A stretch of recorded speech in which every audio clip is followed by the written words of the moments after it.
You were this close. The deal was almost done. The opportunity was right there. The money was real. The path was clear. And then something happened.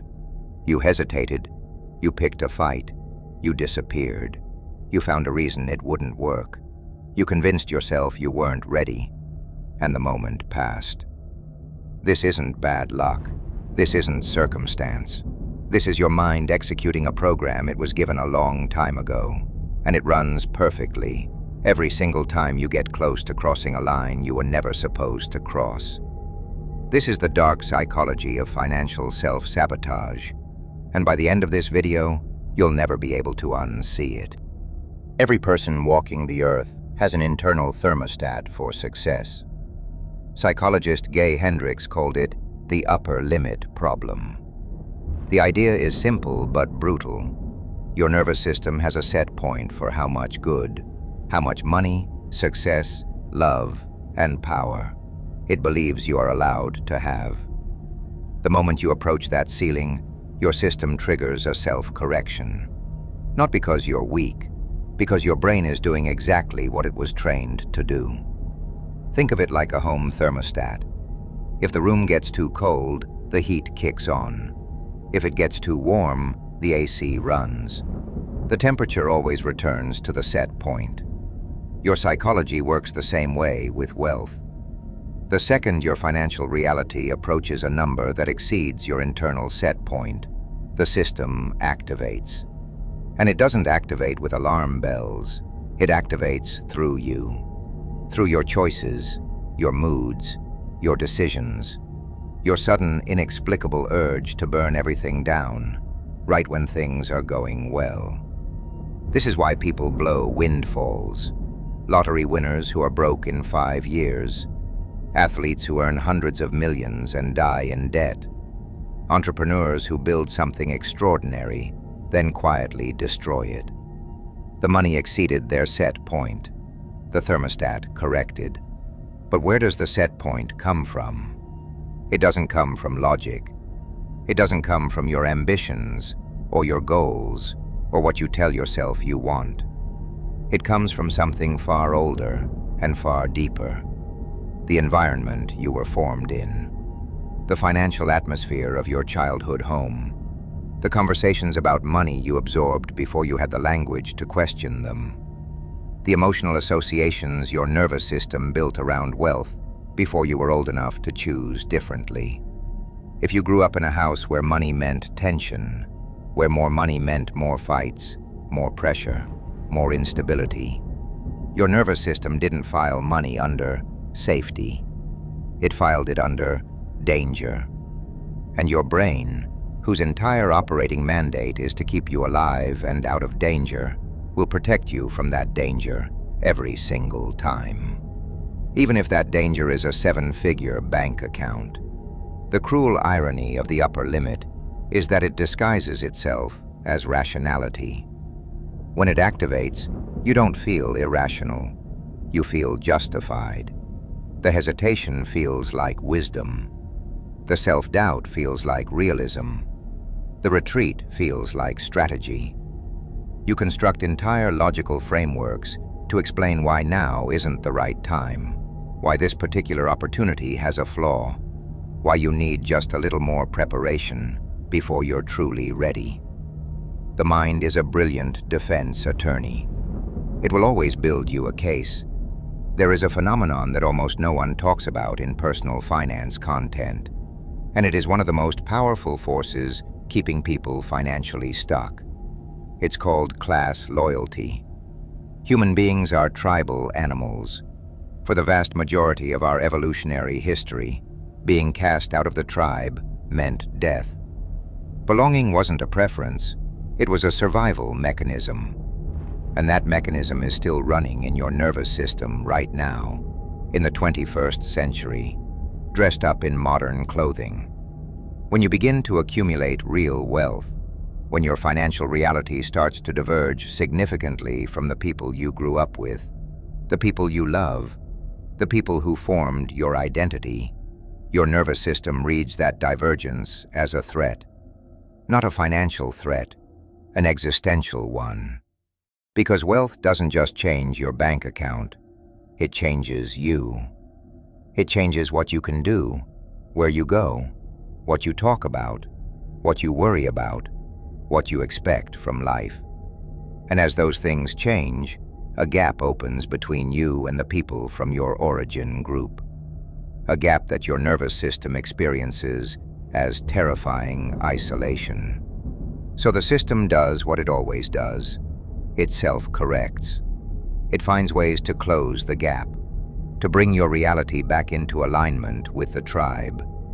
This is why first-generation wealth creators often unconsciously give money away faster than they make it. Not from generosity, from anxiety. Keeping the money means keeping the distance. Eliminating the money eliminates the threat. This is why people from working-class backgrounds frequently undercharge, overdeliver, and apologize for their prices, even years after they've built legitimate, valuable businesses. The act of demanding full market value for their work feels like a betrayal, like they've become someone who looks down on where they came from. This is why high-earning professionals from modest backgrounds often feel a persistent, inexplicable guilt about their lifestyle. Not because they've done anything wrong, because their nervous system is processing success as abandonment. The psychology here is subtle but devastating. Your brain doesn't distinguish between leaving your class and leaving your family. At the neurological level, they register as the same loss. And the grief response that follows, which most people never consciously identify as grief, drives behavior designed to undo the separation.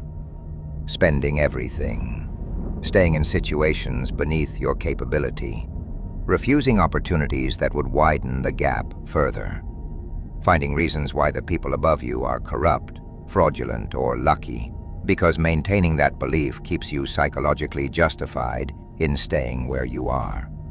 The darkest version of class loyalty is this: some people would rather stay poor than become someone their family wouldn't recognize. That's not weakness, that's the depth of human attachment. But it will cost you everything if you never name it. Every person carries a self-concept, a story about who they are, what they're worth, and what they deserve. This story was written early. It was written by the adults around you, by your early experiences with success and failure, by the feedback you received from the world when you attempted things. For many people, that story includes a specific financial identity. Not just, I don't have much money right now, but I am not someone who has money. The distinction is critical. A circumstance can change. An identity is who you are. When real wealth begins to arrive, when the numbers in the account start to reflect a reality genuinely different from that identity, a psychological crisis activates.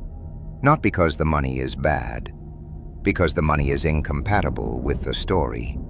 And human beings will sacrifice almost anything to maintain a coherent story about themselves. This is the engine behind imposter syndrome at scale. Not the garden variety nervousness of feeling unqualified for a job.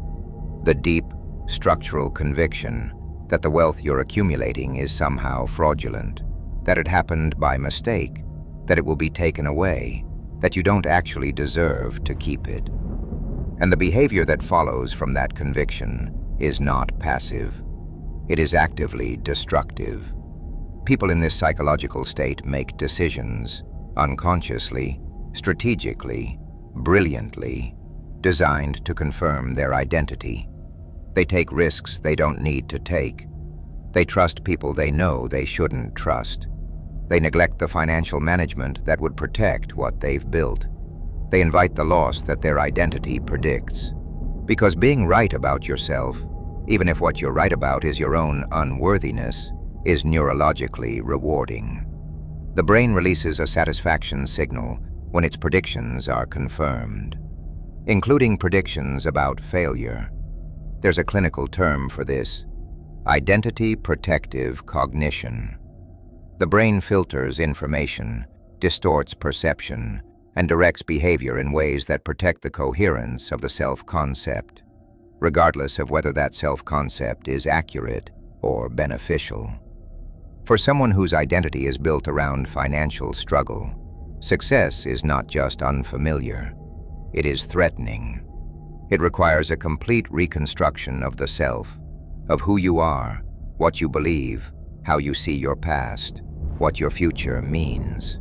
That reconstruction is painful, disorienting, and genuinely frightening. It is far easier, neurologically speaking, to destroy the money than to rebuild the identity. And so the money gets destroyed. Again and again and again, at the same threshold, like clockwork, until the person either does the identity work or accepts permanent residence beneath their own ceiling. There is a specific psychological terror that activates at the threshold of real, life-changing wealth.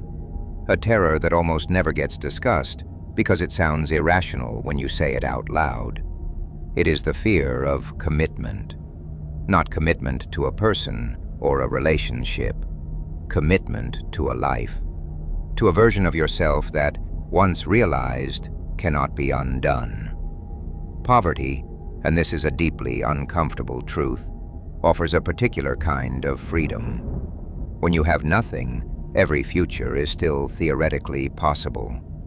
You haven't yet made the choices that foreclose other choices. You haven't yet become someone specific. The slate is still, in some psychological sense, clean. Real wealth changes that. Real wealth is evidence. It is the material proof of a specific set of decisions, a specific direction, a specific self.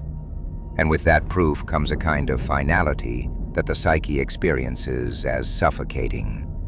This is why some people are extraordinarily comfortable dreaming about wealth, but functionally allergic to actually building it. The dream requires no commitment. The reality demands everything. This fear of irreversibility also manifests as catastrophic thinking at the moment of breakthrough. When the opportunity is real, when the deal is on the table, when the money is actually within reach, the mind floods with worst-case scenarios. Not generic anxiety. Specific, vivid, convincing narratives about how this particular success will destroy the things that matter most. The relationship won't survive the pressure. The success will attract enemies. The wealth will corrupt you. Your children will grow up spoiled and hollow. You'll lose the hunger that made you who you are. These fears are not random. They are the psyche's defense mechanism against irreversibility, dressed in the clothes of wisdom and foresight. They feel like responsible thinking. They are actually the upper limit in its most sophisticated form. The psyche generates these scenarios because uncertainty, even the uncertainty of continued struggle, feels safer than the irreversibility of a life permanently changed. And so the person hesitates, delays, finds one more thing to research, one more preparation to make, one more reason the timing isn't quite right. They live in the anteroom of their own potential, endlessly preparing to walk through a door they are quietly terrified to open. One of the most overlooked mechanisms of financial self-sabotage is relational. Because wealth is rarely built in isolation. It is built through partnerships, networks, mentors, collaborators, clients, investors. And the moment those relationships begin to matter, the moment someone's trust or investment or connection represents a real pathway to wealth, the self-sabotage often migrates into the relationship itself. Psychologists call this pattern counter-dependency.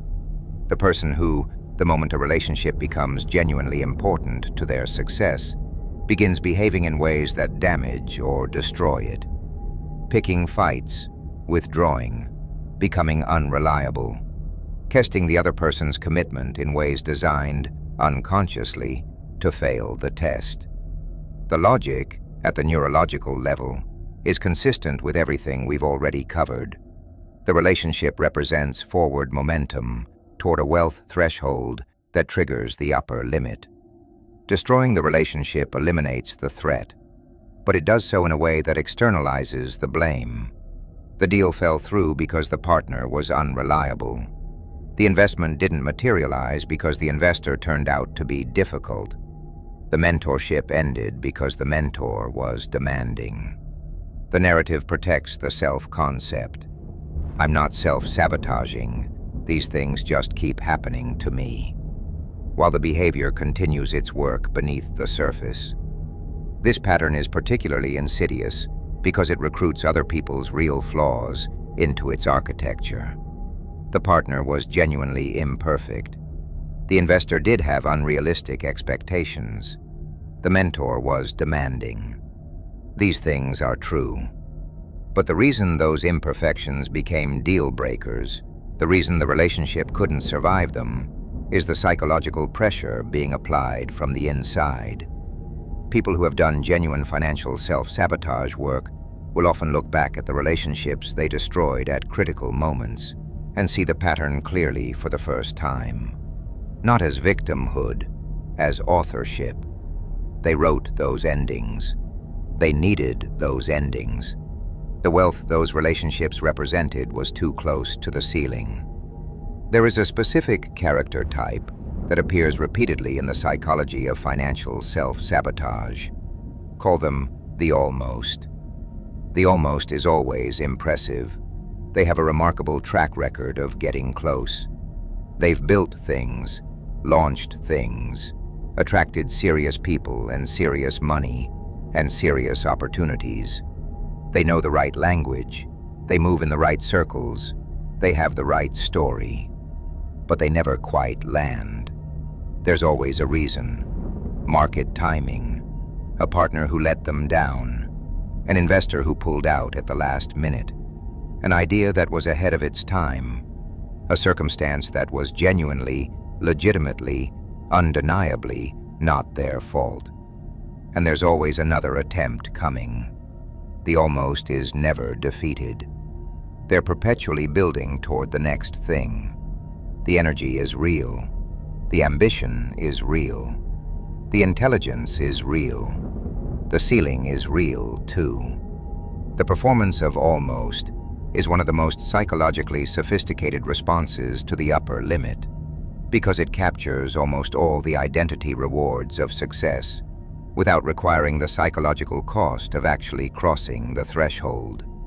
The almost gets respect, gets taken seriously, gets to live inside the story of imminent wealth indefinitely. What they don't get is the irreversibility, the commitment, the finality. And that, at the level of the unconscious, is exactly what they're protecting themselves from.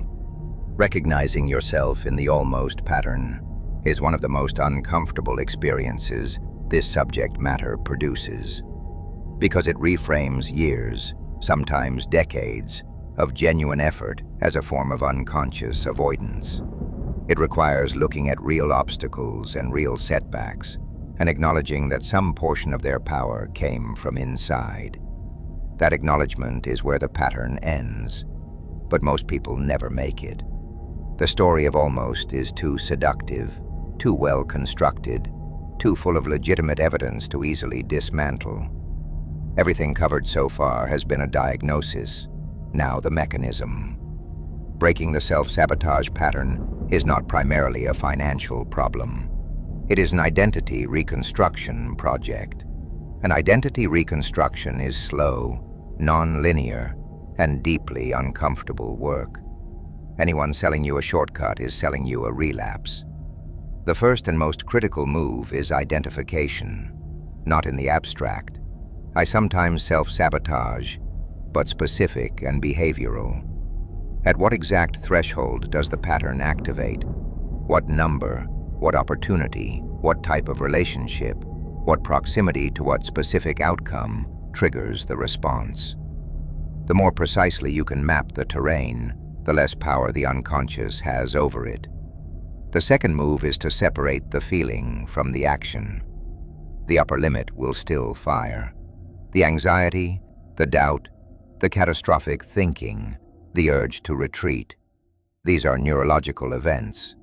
They are real, but they are not commands. Learning to feel the activation without acting on it is the core skill of financial self-mastery. It is not comfortable. It is not fast. It is the work. The third move is identity expansion, deliberately, systematically building evidence for a new self-concept. This is not affirmations. Affirmations are psychologically inert for most people because the brain evaluates them against existing evidence and rejects them as false. Evidence, by contrast, is undeniable. Small financial commitments kept. Small wealth-affirming decisions made consistently over time. The accumulation of proof that you are, in fact, someone who can hold money, build wealth, and deserve what you've earned. The fourth move, and this is the one most people skip because it is the most painful, is grief work. Grief for the version of yourself you will leave behind when you cross the threshold. Grief for the tribe you will lose proximity to. Grief for the identity that served you once and will not serve you in the life you're building. This grief is real. It deserves to be felt, not bypassed. The people who bypass it carry it forward, and it becomes the fuel for the next cycle of sabotage. The fifth move is environment architecture. You cannot reliably outthink a social environment that continuously confirms your old identity. The people around you are mirrors. If every mirror reflects back the person you're trying to leave behind, the transformation is working against enormous resistance. Deliberately building proximity to people who hold the wealth identity you're moving toward is not shallow or materialistic. It is neurologically essential. The darkest truth in all of this is simple. Most people will never get close enough to real wealth to trigger the pattern we've been talking about today. The upper limit is a problem reserved for people who actually build something, who get within reach of a genuinely different life. If you're watching this and recognizing yourself in it, that recognition is not evidence of failure. It's evidence of proximity. You've been close enough to trigger the system. That means you have the capacity. The question is whether you're willing to do something far harder than building wealth. Whether you're willing to become someone who keeps it.